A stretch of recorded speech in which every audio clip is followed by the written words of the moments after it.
in support with Kala Mandir Foundation, a CSR division of Kala Mandir Group.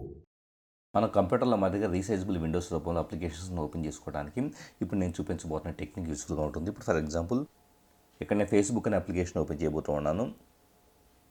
So Facebook చూసారు కదా, ఒక చిన్న విండోలో వచ్చింది, అంటే పూర్తిగా కాకుండా ఒక చిన్న విండోలో వచ్చింది. దీన్ని మనకు కావాలంటే కనుక ఎక్కడికైనా మూవ్ చేసుకోవచ్చు, కావాలంటే కనుక మనం రీసైజ్ చేసుకోవచ్చు. అంటే డ్రాగ్ చేస్తూ ఉంటే కనుక ఆటోమేటిక్గా రీసైజ్ అవుతూ ఉంటుంది.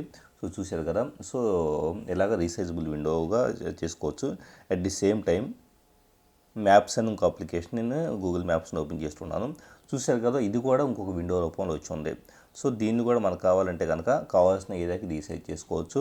సో ఒకేసారి రెండు విండోస్ని మనకు కావాల్సిన విధంగా ఓపెన్ చేసుకొని వర్క్ చేసుకోవడానికి కూడా యూస్ఫుల్గా ఉంటుంది. ఇలా రీసైజబుల్ విండోస్ రూపంలో చేసుకోవడం కోసం టాస్క్ బార్ అనే ఆండ్రాయిడ్ అప్లికేషన్ గూగుల్ ప్లే స్టోర్లో అవైలబుల్ అవుతుంటుంది. సో ఈ టాస్క్ బార్ అనే అప్లికేషన్లో మనకి ఫ్రీ ఫామ్ మోడ్ అని చెప్పేసి దాన్ని ఎనేబుల్ చేస్తే కనుక మనకి ఈ ఆప్షన్ అనేది వస్తుంది. కాకపోతే ఈ పర్టికులర్ రీసైజబుల్ విండోస్ని మనం ఆండ్రాయిడ్ నౌగట్ ఆపరేటింగ్ సిస్టమ్ ఉన్న ఫోన్స్లో మాత్రమే పొందడానికి అవకాశం ఉంటుంది. సో త్వరలో మీ ఫోన్కి నౌగట్ ఆపరేటింగ్ సిస్టమ్ వస్తే కనుక దీన్ని మనం ప్రయత్నించవచ్చు. In support with Kala Mandir Foundation, a CSR division of Kala Mandir Group.